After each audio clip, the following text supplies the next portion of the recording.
देश की राजधानी दिल्ली और आसपास के इलाकों में यानी कि एनसीआर में दोपहर से ही लगातार तेज बारिश हो रही है। अब भी हल्की बारिश कायम है। तस्वीरें मैं आपको गुड़गांव की दिखा रही हूं, जहां पर बारिश के बाद क्या तस्वीरें हैं, क्या आलम है, आपको नजर आएगा।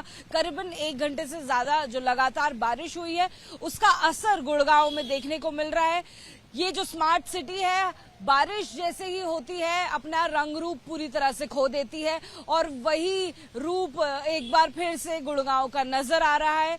ये जो तस्वीरें हैं हम आपको NH-48 हाईवे के पास की दिखा रहे हैं। NH-48 हाईवे के पास में जो सर्विस लेन है उस रोड पर हम लोग मौजूद हैं और ये रास्ता आगे Huda city centre metro station की तरफ इफ्को चौक की तरफ जाता है, यानी कि सबसे ज्यादा इस्तेमाल में आने वाला ये रास्ता है और पूरी तरह से रास्ता डूबा हुआ नजर आएगा। केवल एक हिस्सा जहां पर कम पानी है वो भी डूबा हुआ है, लेकिन केवल एक हिस्सा जो है इस पूरी सड़क का यूज हो पा रहा है, इस्तेमाल में आ पा रहा है। बाकी जो पूरा हिस्सा है यानी कि डबल लेन की ये जो सड़क है पूरी तरह से डूबी हुई नजर आ रही है। जो गाड़ियां हैं उनके आगे जाने के बाद बोनेट तक पानी पहुंचता हुआ नजर आया है और ऐसे में जाहिर तौर पर जो असुविधा है वो लोगों को हो रही है।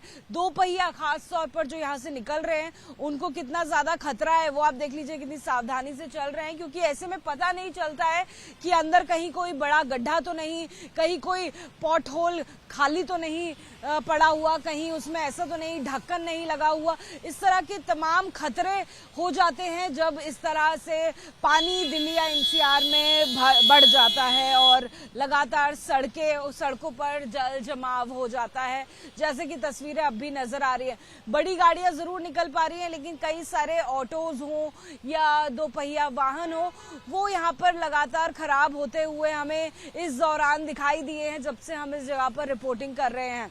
करीबन आधे घंटे से जो बारिश है वो धीमी हो गई है, हल्की हो गई है, लेकिन क्योंकि यहाँ पर यानी कि गुड़गांव के इस एरिया में निकासी की बहुत अच्छी व्यवस्था नहीं है, इसलिए पानी निकलने का नाम नहीं ले रहा है। कई घंटों लग जाते हैं उस पानी को, जो जल जमाव हो जाता है उस पानी को कहीं पर निकालने के लिए या निकलने के लिए। इस जगह पर भी जब तक मोटर की व्यवस्था नहीं की जाएगी ये पानी इसी तरह से कई घंटों तक भरा रह सकता है। अभी आप देखेंगे तस्वीरें, बहुत हल्की बारिश हो रही है लेकिन ये जो पानी का लेवल है ये कम नहीं हो पा रहा है, क्योंकि आसपास आपको कोई भी जो सीवेज लाइन होती है, जो निकासी बना होता है, एग्जिट होती है, वो सारी जैम नजर आएंगी, सभी पानी में डूबी हुई नजर आएंगी। ऊपर आपको तस्वीरें दिखा देते हैं, NH-48 चल रहा है रफ्तार से और जो ऊपर का भी पानी है वो भी नीचे सर्विस रोड पर गिरा है और नीचे किसी तरह का कोई ड्रेनेज नहीं होने की वजह से पानी लगातार जमता जा रहा है और छटने का नाम नहीं ले रहा। कैमरामैन अश्विनी के साथ जातिका सिंह, ABP न्यूज, गुरुग्राम।